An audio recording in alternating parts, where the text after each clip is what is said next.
Hi everybody, welcome to today's video. So this is going to be a sketchbook show and tell, and this is my sketchbook. This is the Muji notebook, and I'm also sharing some realizations regarding some materials I have at home and how I use them, because hindi ko naman sila masyadong nagamit in the past and gusto ko na talaga silang magamit before I dispose them. So I was also surprised because yung iba sa mga materials dito, hindi ko naisip before na pwede pala silang gamitin in a different way. So, I'm excited to share those things with you.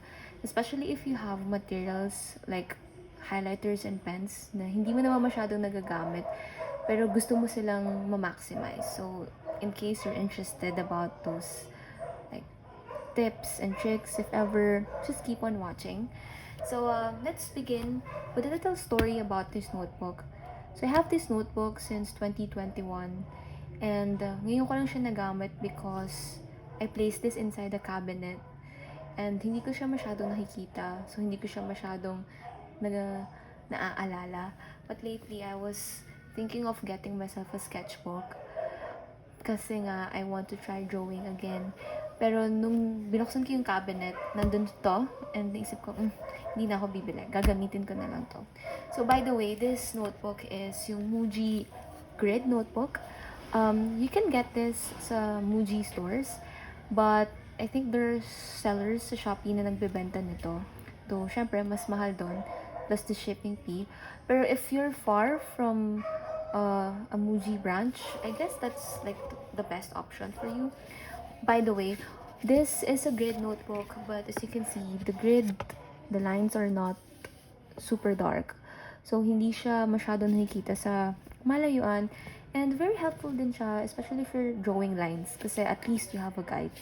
But if you don't like grids, meron namang ibang options yung Muji. Parang they have the blank, they have dotted, and they also have lined. But I like this one kasi the cover is also different. The other colors or the other notebook types, they have this brown like craft cover, but this one is gray. So I think this one is more minimalist and hindi na siya masyadong dumihin. So if you're particular about that, maybe you should keep those things in mind. But now let's begin. So the first page is just drawing of houses because I really wanted to try drawing houses, and I also added some notes here. So yan. And then I also added swatches of some colored pencils I own.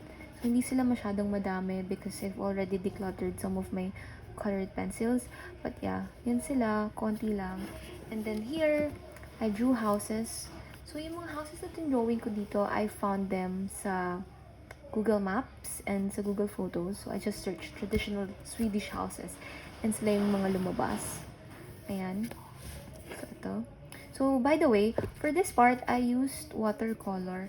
And the watercolor that I am using is one that I already have. And I rarely used this in the past. So, ngayon ko lang din na-enjoy ito. This is a Winsor watercolor. And I like the brush of this kasi na-control mo yung water. And super struggle ako with controlling water pag nag-watercolor ako dati. And I realized na maybe yung mali is I'm using a brush na hindi appropriate sa medium. And yun, I really like this set now. And also, na-realize ko din na you don't really need a lot of colors when it comes to watercolor because you can combine colors. And my favorite combination is this one and this. I like combining them together para mas magmukhang yellowish yung green sa mga puno. Like for this, I just combined yung yellow, like yung yellow ochre, and yung green. And maganda naman yung kinalabasan niya. So that's the first page.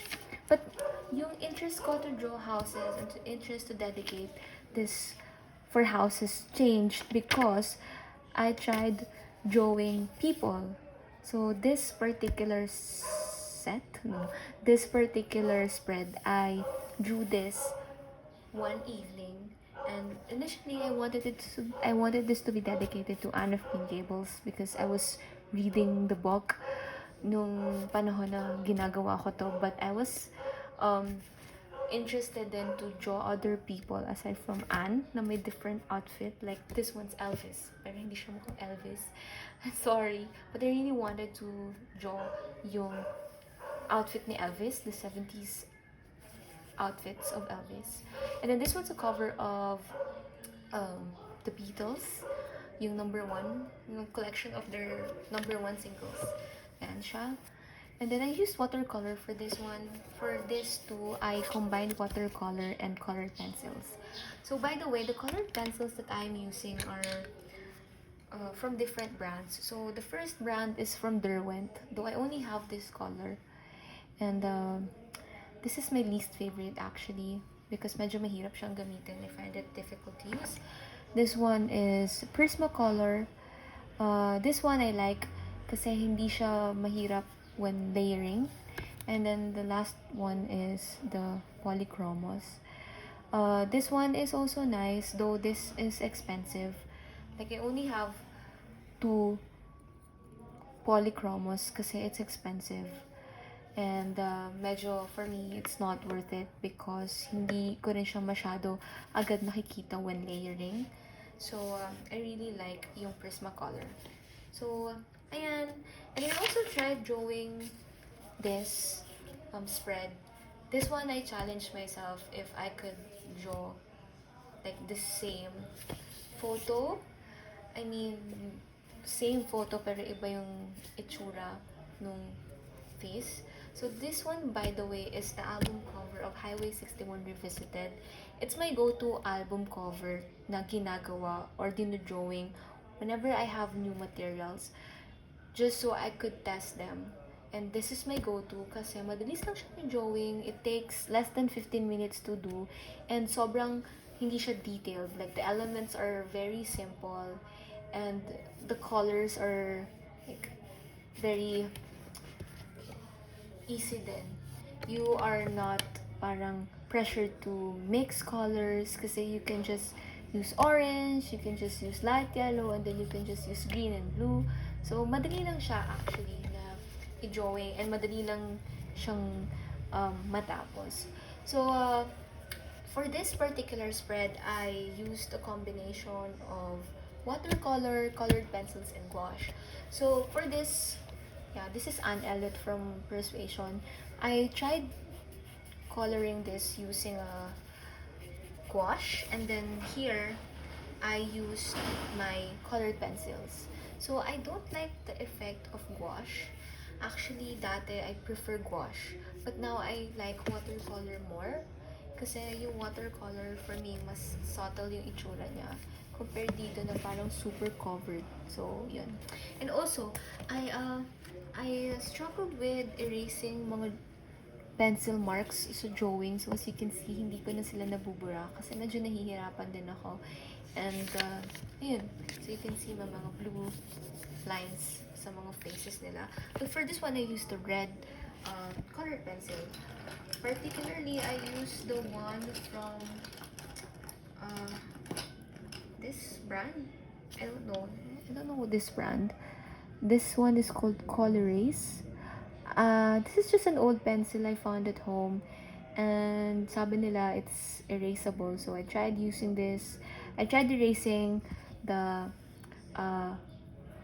lines, but hindi siya nag-erase. I don't know if meron siyang reason. Like, do you really have to use a different eraser, or baka may problema lang yung eraser nito because again, this is an old pencil and baka hindi na ganun ka-effective yung eraser niya.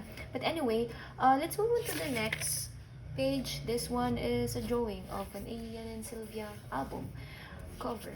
And for this one, I tried using different colored pencils.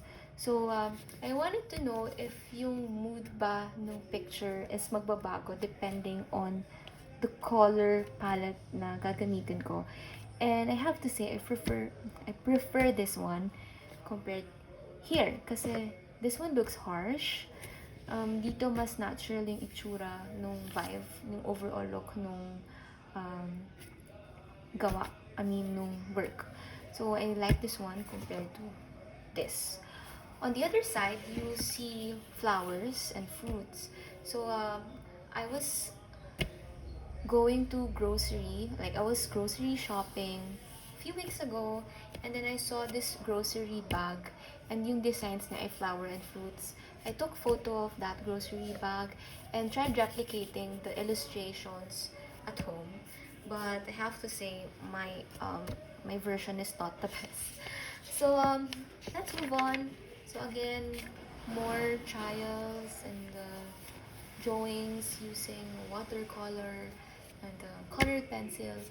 This one I like because this is a photo I saw on Google, and I tried drawing a lighthouse. This one's the Portland Lighthouse in Maine, and I used some of the colored pencils I had. So yeah, in shop. I like this one actually. I like the color combination. And then I tried drawing tiles. And then here, I tried using other art materials I have at home. A few weeks ago, I organized my stuff and realized that I actually have a lot of highlighters na hindi ko masyadong nagagamit because I don't like the colors. Those colors are green, like bright green, bright blue, and gray. And I wanted to know kung paano ko sila magagamit kasi sayang naman kung i-dispose ko sila or i-declutter ko sila tapos hindi ko naman sila na-enjoy. So, I saw this Instagram page, and yung Instagram page, nagdo-drawing siya ng mga ganyan. So, actually, yung isa sa mga works niya is ganito yung itsura. Like, actually, 2 of her works. And I tried, like, doing my own version using a different material. Like, different materials from the one that the Instagram account used. So I think the Instagram account used gouache, I'm not really sure. But for me, I tried using my highlighter. So yeah, let me I think, yeah, Sophie Markland. Yeah, siya yung Instagram account na nakita ko na gumawa ng ganito. And I tried doing my own version. And of course, her works are better because I'm not really good then with like combining the colors and all that. But what I like about her page though is you learn a lot about like layering of colors. Like before, I don't know when to draw dark green, when to add light, when to add blue and all that. And I like her page. Actually, also this one, I learned this from her page, like you combine like different shades of green, and then when you draw mountains, you can also add like grays and browns. Because before, when drawing mountains, I just draw them green. So and yeah, I like this page because I learned a lot from her. And other pages then, maraming Instagram pages that you learn about drawing tricks and then color tricks. So yeah, I spend my time on Instagram just checking out different pages and different accounts of artists. So going back, I tried using my highlighters for this page. So this one as well, I tried using my highlighters. Highlighters in particular, this one. So this is a gray highlighter. This is a a blue highlighter. This is a green highlighter, and I'm also using a marker. This is an old marker from 2020. This is the pentel marker. And then other pages, after learning from that page, I tried applying it on my own works. So for this one, I tried searching for photos on Google, and I tried replicating them using the colors that I have. So for example, this one is Batanes. And for this particular work, I combined this one. So then I also did use this for like the dark ones, then the stabilo for the water, and then another stabilo highlighter for the sky. So yan. And then I also used a mad liner for the parts like here. I used the green matte liner. So use the green matte liner. And then to add, like, because this one is too bright, to add dark shades, I use blue colored pencil. So yeah, yun siya. So I just mix them, like layer them, and okay naman yung itsura niya actually. Like this is another example. So this gray, then green, and then different colors. Then ito rin. So iba-iba, and I like yung nagiging final look ng mga artworks using colored pencils and highlighters. So if you have highlighters at home na hindi nyo nagagamit, usually kasi when you buy highlighters like the matte liners, para siyang set na you can buy them as a set or you can buy them individually. But usually when you buy sets, may mga colors na hindi mo naman masyadong nagagamit, like gray. Because like you use gray for highlighting books, sometimes you can't see them. So minsan natitenga lang siya. I suggest you use them for coloring. Like for this specific color, this is the dark gray. Maybe you can use them as like shadow for like this gray. Like maganda siyang color combination. Like this one as well. Ayan. And for this part, mayroong bagong shade yung matte liner. And it's this shade. So ayan siya. So I use this one like this. And then to add details, I just use colored pencils and draw random lines. This is a brown colored pencil. Then for this one, ganun lang din. So yan, gamit-gamit lang. Explore lang.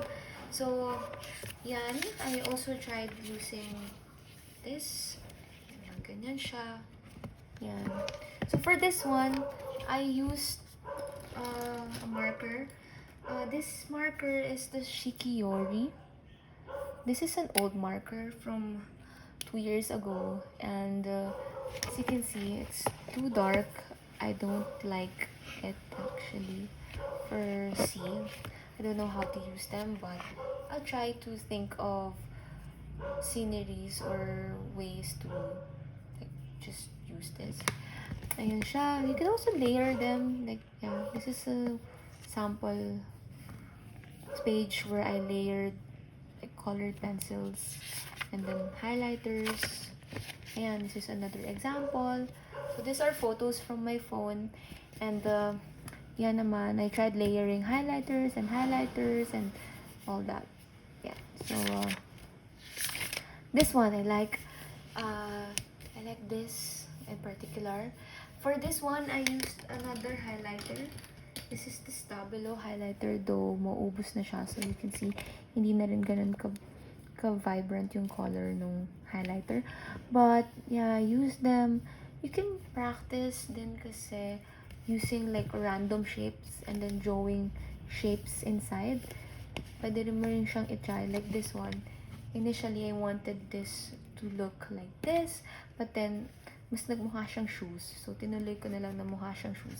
By the way, this color, because you can layer colored pencils and highlighter, makakabuo ka din ng ibang color. Like for this one, this is a combination of this gray and this eggshell colored pencil. So, when you combine them together, it looks like this.